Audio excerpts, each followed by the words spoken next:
Do you take pride in calling yourself a perfectionist? Do you believe that refining every single detail is the hallmark of true professional excellence and mastery?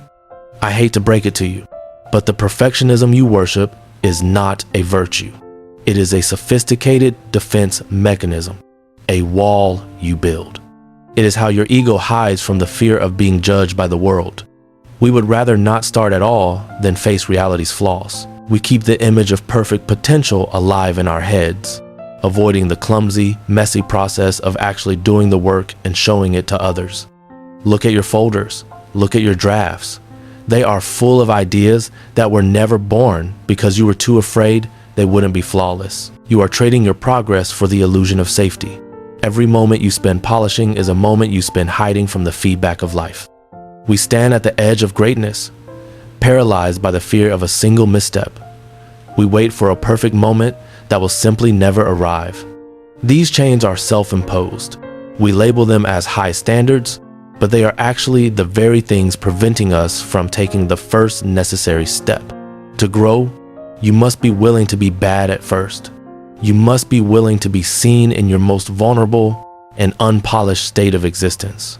Your ego wants to stay safe in the dark. It wants to believe it is perfect, but that perfection is a ghost that haunts your true productivity. Time passes while you wait for the perfect version of yourself to emerge. But the only version that matters is the one that actually shows up. Why are we so terrified of failing? Because society has brainwashed us to believe that our personal worth is equal to our professional output and results. We treat every mistake as a stain on our character rather than a data point. This makes the stakes feel life-threatening when they are actually small. Consider how this affects your life. You spend hours editing a simple profile bio, trying to sound perfect, while the world moves on without you. The opportunity vanishes while you are busy fixing a comma. The connection is lost because you were too afraid of being seen as humanly imperfect. Blaise Pascal once said that all of humanity's problems stem from man's inability to sit quietly in a room alone. We fear the silence of self. Perfectionism is a form of fake busyness. It is a way to stay occupied so you don't have to face the terrifying reality of your own limitations. When you are quiet, you have to face yourself. To avoid that, you obsess over details that don't matter, creating a shield of useless work. You rewrite that email 10 times, not to make it better, but to delay the moment you hit send, the moment you become vulnerable to rejection. In our brains, the fear of social exclusion triggers the same regions as physical pain. To the subconscious, a bad project feels like a physical attack. This is why you freeze. Your biological hardware is trying to protect you from a prehistoric threat that no longer exists in our modern creative world. Stepping out into the light means being seen, and being seen means the possibility of being found wanting. So we stay in the safe, perfect dark. But the light is where growth happens.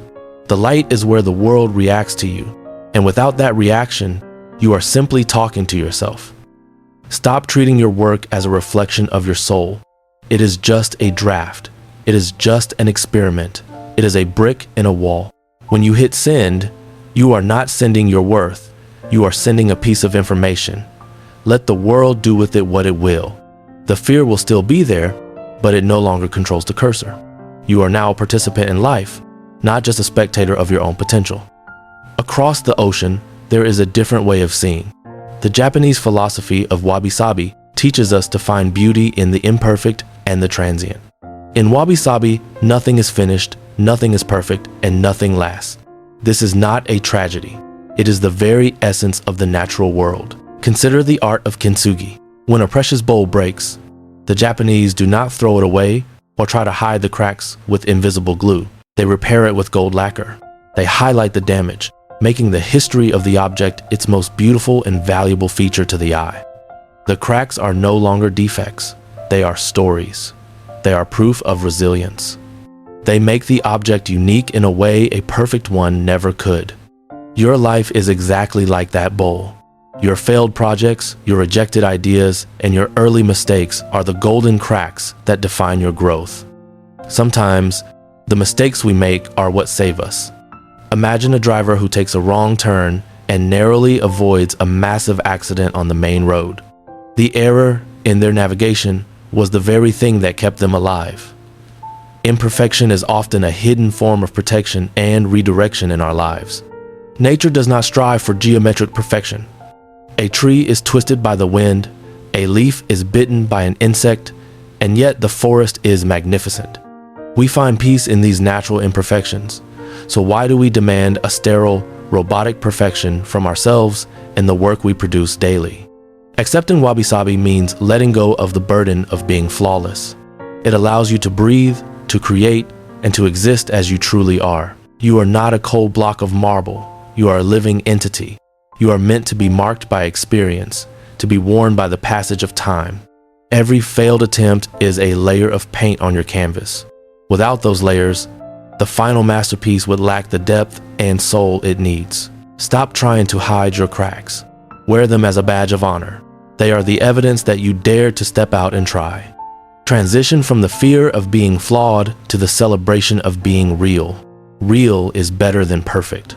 Real is what moves the world forward. Now, let's talk strategy. How do we actually break the chains? We turn to the ancient wisdom of the Stoics to find our way out. The Stoics practiced a radical form of focus. They taught that we must differentiate between what we can control and what we absolutely cannot. You cannot control the audience's reaction, the market's fluctuations, or the critic's words. You can only control your effort and your own immediate action. Marcus Aurelius wrote, "The impediment to action advances action. What stands in the way becomes the way. Your fear of failure is the path." If you are afraid of failing, then failure is exactly what you need to practice. It is the very exercise that will make you unshakable. Embrace the messy middle. Look at a master sketchbook. It is full of ugly, distorted drawings that were necessary to reach the final, beautiful work. Iteration is the mother of all success. You don't get to the finish line without passing through 1,000 points of being just okay or bad. I remember my own first channel. It was a disaster. I spent months on one video that only 10 people saw. I felt like a total failure. But that failure was my school. It taught me more about editing, storytelling, and persistence than any perfect success ever could have taught me then. You control the button. You control the start. The outcome belongs to the world, but the beginning, the most important part, belongs entirely to you. Try a voluntary failure exercise. Go out and ask for something where you are 90% sure the answer will be a no. Feel the rejection. When you realize that a no doesn't kill you and that the world doesn't end when you mess up, you become the most powerful person. You become free to experiment. You become free to play. And ironically, that is when your best, most perfect work actually begins to emerge naturally. Release a product that is only 70% of what you dreamed. Let the users tell you what's wrong. Their feedback is the gold you need. The market is a mirror. It doesn't care about your ego. It cares about value. And you can only provide value if you dare to be seen. The Stoics called this amor fati, the love of fate. Love the mistakes, love the redirects. They are the friction that creates the fire of genius. Without that friction, your life would be a smooth, meaningless slide into obscurity. You need the resistance to become something truly great and substantial. Success is not the absence of failure. It is the persistence through it. It is the ability to go from one failure to another with enthusiasm. Stop looking for the perfect map. Just start walking.